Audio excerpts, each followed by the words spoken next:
Për të përballuar sa më mirë situatën e shkaktuar nga moti me rreshje shiu e bore, Bashkia e Maliqit i ka kërkuar Këshillit Bashkiak të miratojë përdorimin e fondeve për mbrojtjen civile nga të ardhurat e veta, për marrjen me qirat të mjeteve për pastrimin e borës, por edhe të inerteve. Sipas kryebashkiakut Gëzim Topçiu, një gjë e tillë është mjaft e rëndësishme, në mënyrë që të mund të përballohen emergjencat e mundshme dhe t'i vihet në ndihmë sa më parë qytetarëve. Pavarësisht mjeteve që ne kemi në dispozicion, ndodh që në të njëjtën kohë, në të njëjtën pikë, në të njëjtin moment kërkojnë mjete në shumë vende.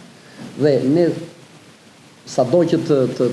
maksimalizojmë mjetet tona, forcat tona, mund na dalë nevojshme gjatë gjithë ditëve për efekt të rreshjeve, për efekt të borës, dimri është përpara, ndaj dhe po i paraprim kësaj moment duke kërkuar miratimin nga fondet tona të emergjencave civile, të një fondi 1 milion lekë për efekt marrje mjete me qira dhe përdorimi rast pas rasti sipas nevojës tonë. Kjo pikë ka marrë miratimin e këshilltarëve në një mbledhje të zhvilluar jashtë radhe, ashtu si është miratuar edhe rishqyrtimi vendimeve për strukturën dhe pagat e administratës së Bashkisë Maliq për vitin 2026, rishqyrtimi i buxhetit të Bashkisë Maliq për vitin 2026, programi buxhetor afatmesëm 2026-2028, detajimi i fondeve nga granti i bazuar në performancën për bashkitë, si dhe përdorimi i fondeve për shërbime sociale mbështetëse për të moshuarit dhe personat me aftësi ndryshe.